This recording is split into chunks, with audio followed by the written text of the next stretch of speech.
Hola, mi nombre es Laura Contreras y vengo a presentarles mi proyecto de grado Prevalencia del uso de anestésicos inhalados en el Hospital Universitario Fundación Santa Fe de Bogotá y sus implicaciones medioambientales en los años 2019 y 2020. Este proyecto se está realizando junto al doctor Guillermo Adolfo Madrid, quien es el director del Departamento de Anestesia de la Fundación Santa Fe. La anestesia nace de la necesidad de brindarle al paciente manejo del dolor durante los procedimientos quirúrgicos. La primera demostración de un procedimiento bajo los efectos de la anestesia fue realizada por William Morton en 1864 en la ciudad de Boston.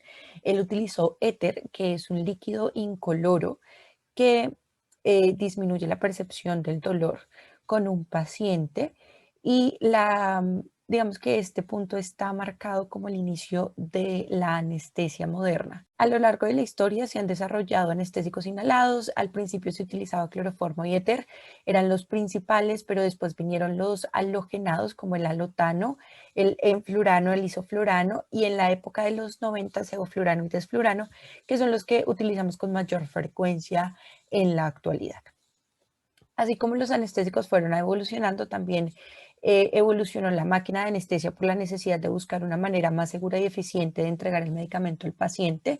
La primera máquina de anestesia conocida fue la máquina de Boyle, creada en 1917. Las funciones de la máquina de anestesia son cuatro. La primera es aportar oxígeno. La segunda es hacer una mezcla precisa de gases y vapores anestésicos. La tercera es permitir la ventilación del paciente. Y la cuarta es minimizar los riesgos relacionados con la anestesia para los pacientes y el personal de salas de cirugía. ¿Por qué esta cuarta es tan importante? Digamos que los primeros reportes de toxicidad empezaron a aparecer en 1922. Se relacionaba con nefritis del personal de salas de cirugía, tanto anestesiólogos como enfermeros y cirujanos también referían dolor de cabeza, fatiga, enfermedades cardíacas y encontraron que había una relación directa entre los abortos de las enfermeras y las anestesiólogas y la exposición crónica a los anestésicos inhalados. Es por esto que en la década de los 70 el Departamento de Salud de Estados Unidos crea las primeras reglas para la práctica segura de la anestesia. En Colombia, estas reglas nacen cerca de 1984 por la Asociación Colombiana de Anestesiología y Reanimación y digamos que de las pautas más importantes del sistema de eliminación para disminuir la cantidad de anestésicos en las salas de cirugía, se dice que todo gas de anestesia que sale de los pulmones del paciente debe ser recaptado en tubos no colapsables sin fugas que van a una válvula de presión negativa en la pared y estas a su vez liberan los gases a la atmósfera. Pero, ¿qué pasa con los gases cuando son liberados? Estos gases por sus propiedades químicas son conocidos gases de efecto invernadero.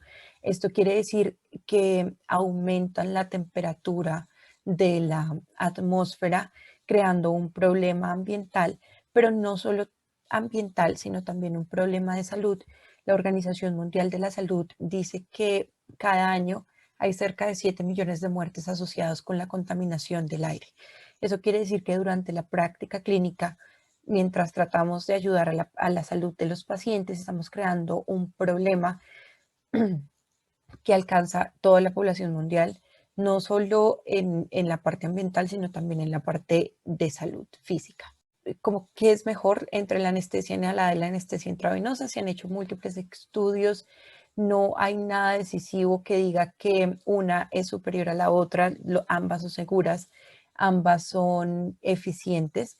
El problema, o digamos que la decisión va directamente de la experiencia del anestesiólogo con el caso particular del paciente, em, pero no hay una que demuestre superioridad comparada con la otra. ¿Por qué esto es importante? Digamos que Colombia en el Tratado de París se comprometió a tener una estadística de la emisión de gases de efecto invernadero y a tomar decisiones para disminuir la producción. Pero, ¿qué sabemos sobre la contaminación de gases anestésicos a lo largo del mundo? Digamos que países del primer mundo como Estados Unidos, Inglaterra y Suecia tienen estas emisiones claras y pueden llegar a ser cerca del 20% de los gases de efecto invernadero producidos al año, pero en países latinoamericanos no se tiene mucha información. En México las emisiones no son muy claras. En Brasil se están tomando medidas para disminuir la contaminación desde la parte de anestesia. Y en Perú se encontró un estudio en donde se limitaron a calcular la cantidad de anestésicos inhalados en un hospital público del país. ¿Por qué es importante obtener estos números en Colombia? Porque si tenemos la dimensión del problema, sabemos qué hacer con el problema y cómo tomar medidas para disminuirlo.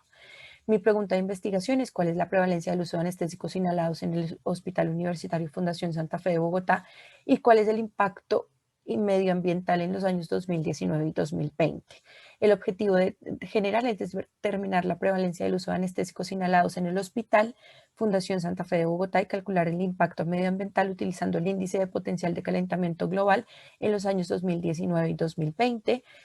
Los objetivos específicos son determinar en cuántas cirugías se utilizó anestesia inhalada, determinar los anestésicos inhalados más prevalentes de la Fundación Santa Fe durante este periodo de tiempo, determinar cuál de estos anestésicos fue el que tuvo mayor impacto medioambiental y comparar los resultados obtenidos durante el 2019 y el 2020, pues durante la pandemia. Materiales y métodos. Entonces, este va a ser un estudio de tipo corte transversal. La información va a venir de los registros de gases de anestesia de farmacia. Los pacientes van a ser pacientes bajo anestesia general en la Fundación Santa Fe de Bogotá y el tiempo va a ser de enero a diciembre del 2019 y de enero a diciembre del 2020. Los datos se va a obtener el volumen en mililitros de cada anestésico inhalado y con la calculadora de carbono de anestésicos de la Asociación Americana de Anestesiología se va a calcular la huella de carbono o CO2 que produjo cada anestésico. Los resultados esperados, pues esperado a Perú, digamos que fue el estudio similar que encontramos en Latinoamérica, se vio que el sevoflurano era el anestésico más usado y por lo tanto el que tuvo mayor impacto medioambiental, pero también descubrieron que el impacto pudo haber sido mayor si hubieran usado otros como isoflurano o desflurano. Y pues digamos que con nuestra investigación buscamos obtener datos concretos que nos ayuden a dimensionar la problemática ambiental y a obtener estrategias para disminuirla. Las limitaciones es que pues los números que obtengamos van a ser una representación del impacto medioambiental solo para el hospital y no puede ser extrapolado para otros hospitales o otras ciudades del país. Muchas gracias.